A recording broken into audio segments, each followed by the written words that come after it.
Wow. Don't you hate when you record an entire video and then realize you weren't even recording at all? So I'm going to have to record this video again.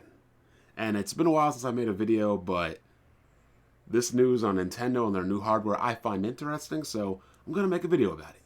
But as always, before we get into my video, be sure to check out my channel over at Black Bond. Be sure to check out my Twitter over at all my links at the Black Beer Eye. Be sure to check out all the other Weapon Wheel Podcast members, Broken Games HD, Jack Move Johnny, Kid Smooth, Jimmy B Gaming, Mocha, and Blandrew.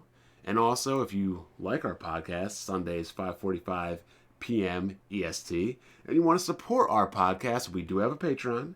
You are not obligated to support it, but hey, if you think our content is good, you want to support it, you want to check out the After Dark, you are more than welcome. We're trying to go for 400.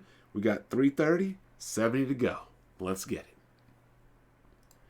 So today's topic, the report of the new Nintendo Switch model to use an upgraded NVIDIA chipset with DLSS. And I've always said, and I've always stated that Nintendo, being the only console hardware manufacturer that is using NVIDIA, could greatly benefit from DLSS. If you don't know what DLSS means, well, what is the acronym for it? Deep Learning Super Sampling. It essentially fabricates a high resolution with minimal cost. Doesn't exactly look native, but it's damn well close enough that it's essentially indistinguishable.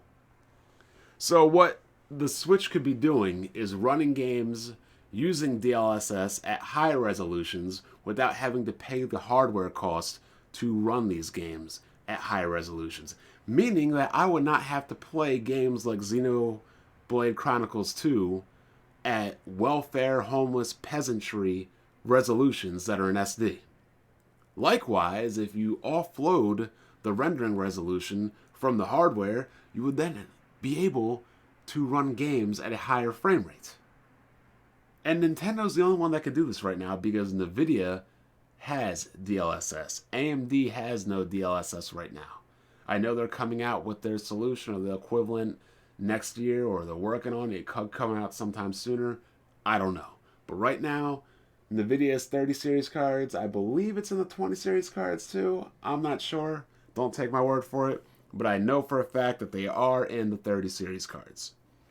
So, the next iteration of Nintendo Switch's hardware will include the upgraded NVIDIA chip and support the chipmaker's DLSS technology. That feature will also allow the Nintendo Switch to output 4K visuals when docked and plugged into a TV. Handheld mode will be on a 7-inch OLED screen with 720p resolution.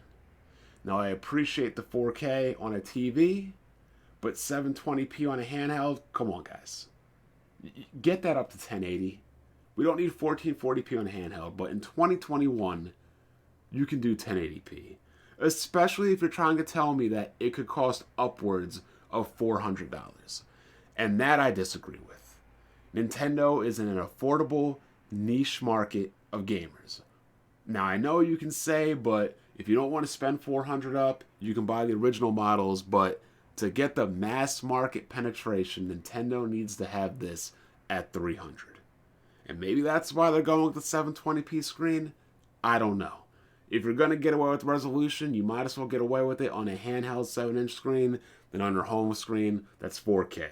I will agree with that. So, it is what it is. Corners are always going to be cut. That's consoles. Deal with it. You're dealing with it on the Xbox and the PlayStation with their small hard drives or their small SSDs. You got to deal with cut corners. If you don't want limits, buy a PC. Is what it is. So, one thing I'm interested in besides the price is, will they have a light version or will it just be a standard version? Otherwise, this is going to be the most expensive Nintendo console of all time. Handheld console, you name it. Outside of potentially that GameCube DVD version, which I believe was $300 or $350, but that never came out stateside. But this price tag kind of goes counter to Nintendo's philosophy of cheap, affordable hardware that we can sell for a profit. So I'm interested to see which way this goes. One thing I want to know, and this is very important, you have the Xbox Series X that, can update all of your old games, increase frame rate, increase resolution. If I were to buy Witcher 3, Doom, or any of these older games and put it into the new Switch, will they get a graphics bump? Will they get a resolution bump? Will they get a frame rate bump? Will they get increased assets? Is it something that the developers will have to go in and patch everything via a game-by-game basis? Or will it be something that, the Switch can do like the Xbox, just automatically bump up the settings? In my mind, Nintendo would need to do it the Xbox way because you can't expect every developer to just go back and update their game. That's not feasible. But at the same time, you know how Nintendo is with software. You know how they are. They are pitiful with software and features. Making games, yeah, we can say they're good, but they were using like 1998 Windows infrastructure for their kernels and their online hardware. Like, they don't have anti-aliasing. They don't want to use anti-aliasing. They refuse to use anti-aliasing. Whether that's not built into their engines, their hardware is weak. I believe it's their hardware is weak because when you emulate these games, you can force anti-aliasing. I just feel like their hardware is so weak that that's the first thing that they scale back on, is what it is. Please, can we get some kind of anti-aliasing on this thing? But yeah, I am very interested in this. I want to sell my current Switch right now, actually, because I don't play it. I don't use it. There's nothing really I want on it.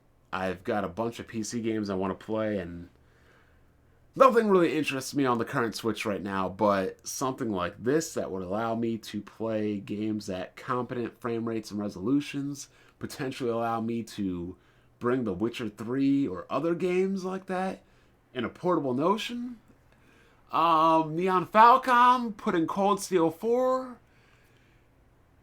Maybe the original Trails, maybe, wow, Crossbell on this thing? That could be interesting to me, so I'm going to keep my eye on this right here. If I can get rid of my current Switch for a pretty penny, get this thing, never know. This is something I want.